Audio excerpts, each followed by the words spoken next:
This is Deplorables. Shakespeare's Plotz by George Byron. Narrated by Dr. Chaim Burnhaudt. Part 2. Romeo and Juliet.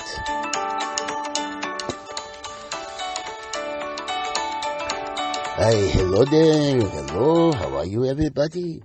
So, we're going to start with Romeo and Juliet here. So, the play begins with a street brawl in Verona, Italy, between fornicate and copulate servants, who, like their masters, hate each other's kishkas, or guts, or intestines. Prince Mescaline of Verona, a well-known macha, or important person, comes down from his high position and stops the fight, stating that any further fighting will be punishable by 100 lashes with a wet piece of linguine. Count me out soon kibitzes, or talks, with Capulet about marrying his daughter Juliet, but Capulet asks me out, not me, Dr. Burnhaudt, or Miss Dr. Byron, because we're heterosexual, to wait 2 more Shabbases, which are 2 more Saturdays, and invites him to attend a Capulet ball. There's a speculation as to whether or not this was in fact an orgy. Lady Capulet and Juliet's nurse, Hilary Dickety-Cock, encourage Juliet to accept Meowth's suggestion for extracurricular activities. Well, why shouldn't Lady Capulet and Nurse Cock love this idea? Wouldn't you? Meanwhile, Benvoiolo talks with his cousin Romeo, Mount Doggy-Style's son, about Romeo's recent depression, and his severe migraine headaches, for which Bufferin does absolutely gunished nothing. Benvoiolo discovers that it derives from some sexual fantasies for a girl named Vaseline, one of Capulet's nieces. Benvoiolo knows this given his own voyeuristic fantasies when using Vaseline. Romeo is encouraged by Benvoiolo and Mescaline to attend the orgy. I mean dance, at Capulet's house in hopes of using Vaseline to satisfy his needs. No? Is it the name Vaseline or using Vaseline? I don't know.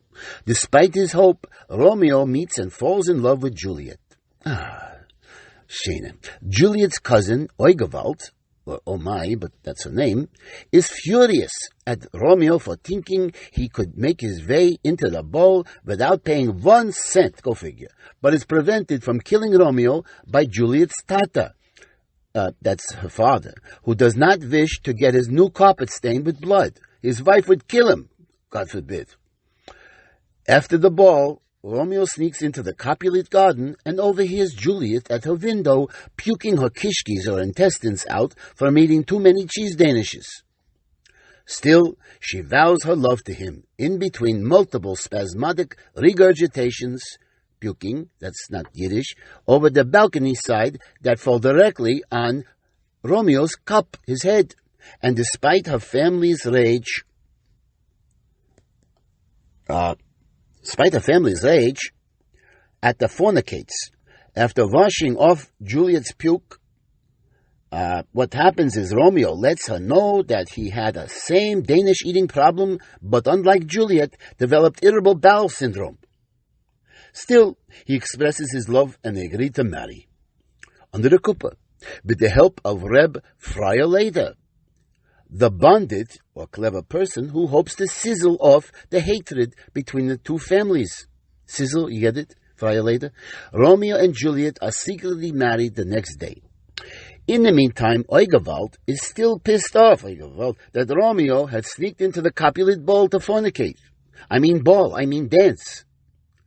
Oigewald challenges him to a water pistol fight, with the only rule being that there is no hiding under any woman's garments. Romeo, he refuses to fight Oigewald because Oigewald is like one of his mishpacha, or family members. Mescaline is freaked out by Oigewald's chutzpah or noiv, and accepts the pistol with Wasser, which is water, with water fight, on Romeo's behalf.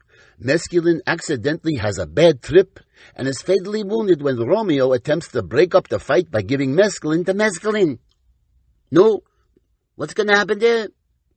When he steps in, Oigewald says, "Just a second, boys, I have to pee," and quickly rushes to the toilet where he has hidden a bottle of liquid Drano. He drains the Wasser, the water out, then pours the Drano into his pistol, returns to the scene and shoots the liquid Drano directly into Mescaline's eyes and mouth, causing him to trip even more. In turn, Mescaline is blinded, then poisoned, then even after this, he dies. Overwhelmed by grief and guilt, Romeo shouts, "Oigewald, may a choyera, a curse, possess you," then gives him a zetz, or a punch, that it kills him right on the spot. Even after that, he dies. What chutzpah? Nerve.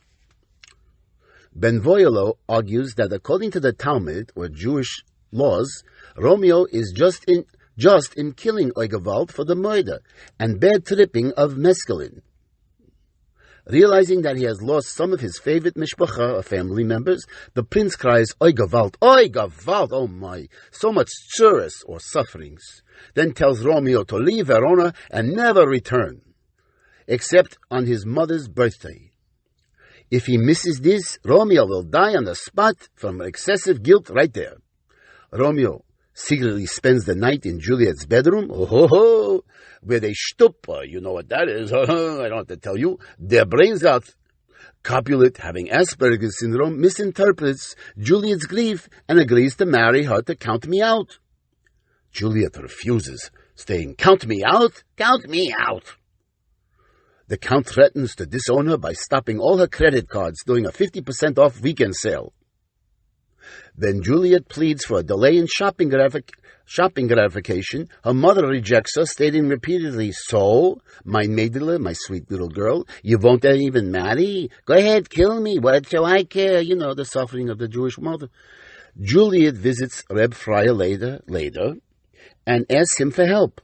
Later that day, Reb later offers her some fried chicken stuffed with last year's kishka, a stuffed derma, hoping this will put her into a death-like coma for at least 42 hours. Go figure. I mean, for that long, last year's kishka, I mean, you're lucky it's not poison. Reb Friar later promises to send a messenger later. Of course, everything's later for him. To Romeo, and knowing that, the cockamamie, or silly glitch plan, problem planned so that he can be there when she wakes up. On the night before the wedding, she eats the fried chicken, pukes to no end, then plotzes or falls down on the floor from sheer nausea. When found on the floor, surrounded by puke, vomit, that's not Yiddish, she is pronounced dead, kaput, placed in a casket and family crypt, then mourned by her mishpucha, her family, who will recite Kaddish, the prayer for the dead, and sit Shiva, the period of mourning, for 7 days afterwards. At least they knew Juliet's mother was Jewish. Can you bust? Unfortunately, the messenger does not reach Romeo because his horse develops panic attacks and refuses to leave his stall. Instead, Romeo learns about Juliet's presumed death from his female servant, Balthazar, a mishpucha family member who eventually marries Tsar Nicholas of Russia and Balthazar. Suffering another severe bout of depression and forgetting to take his Prozac, Romeo buys poison from the local drugstore that's having a sale that week, such a deal, and goes to the Capulet crypt. He meets Count Meout, who is davening, praying, in the dark and saying Kaddish, the prayer for the dead, over Juliet privately. Shocked by a potential intruder who interrupts his davening, his praying, Count Meout confronts Romeo, and in the ensuing battle, Romeo kills him, then moans, "Count me out, count you out." Still thinking Juliet is gonzo, or she's gone, and knowing that's not Yiddish either, and knowing she was a Yid, a Jewish girl, Romeo raises his glass, shouts L'chaim to life, and drinks the poison. Then Plotz falls on the floor and dies. Juliet wakes up and uses a hidden saw and shovel tucked under her panties to get herself out of the grave. Go figure. After finding out that Romeo is dead, she stabs herself with his butter knife, and Plotz falls down right next to him. The Capulet and fornicate families and the prince meet at the tomb to find all three have gained schlafen. They've gone to bed.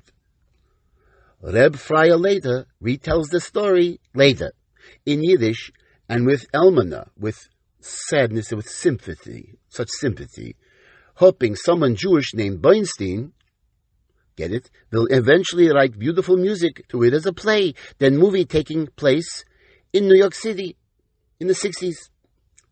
Now sitting Shiva and reciting Kaddish, the prayer for the dead, together with Rachmanis, with a lot of strength, the families agreed to participate in a Verbergen, which is a festive gathering. They quell over they talk and they're pained and they talk, share over their new simka. Actually, it's not a quell. They're enjoyable. It's not a sadness. It's enjoyable over their new simka, which is a celebration. Then participate in intensive family therapy to end all their tsuris, their pain, their suffering. The play ends with the prince eulogizing the lovers. For never was a story of more woe than this of Juliet and her Romeo, after which the ganze mishpacha, the family, say, Amen.